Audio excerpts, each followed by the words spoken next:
Hey everybody, what's up? I'm here. I want to talk a little bit about Dwayne Haskins, former quarterback of the Washington football team. Played a couple seasons there. His pro record so far is 3-10. He had he's little over 60% passing percentage thus far. Passed for 12 touchdowns, 14 interceptions, almost 3,000 yards. Okay, I want to look back at his college stats. When he was at Ohio State, he was a sophomore, so it was his second year in college playing football. He was passed the ball 533 times that year as a starter in 14 games. Completed 373 passes. So he completed 70% of his passes at Ohio State, which is one of the top, Division I football teams.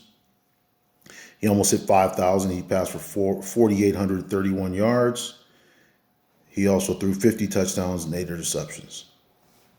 Okay, so those eye-popping college stats would make any team believe that his future is bright in the NFL. He ended up being a first-round pick, the Washington football team. Played a couple years there. He had a little bit of success, but for the most part, it was an unsuccessful run in Washington. He ended up also getting in some trouble off the field. He was doing some things that were getting him in trouble. He ended up being traded to the Pittsburgh Steelers. Through my research, I found that Pittsburgh actually was kind of interested in him when he came out of college. They thought he was, kind of similar to Ben Roethlisberger in stature and in ability level. He went to Pittsburgh on a one-year deal worth $850,000 with no guaranteed money. Dwayne Haskins, size-wise, 6'4", 230 pounds. I actually think that Dwayne has some upside, and I think he can have a great career, a good career with the right coach. And one game that I want to talk about that I thought that kind of impressed me was was when they played Seattle last season. They ended up losing the game 20-15. Dwayne had been sitting for a few weeks behind Alex Smith, but I really believe that game showed me a lot, that he does have some potential.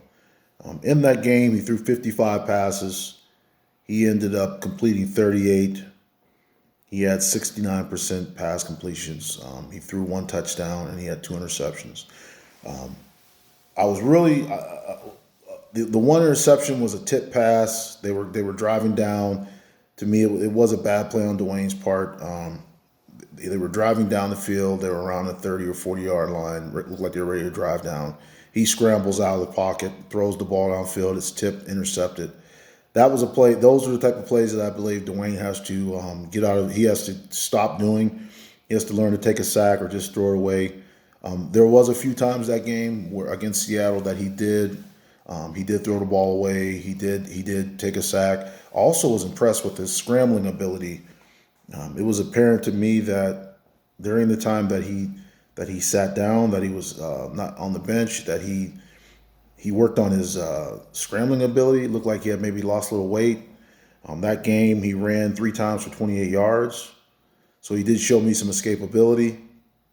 I also noticed that he was hitting the backside of the backfield more. He was taking the dump offs, which I think is huge in a quarterback's arsenal. They have to start taking those dump passes, take those 5-6 yard passes, take that, and one missed tackle, running back's got 20 yards.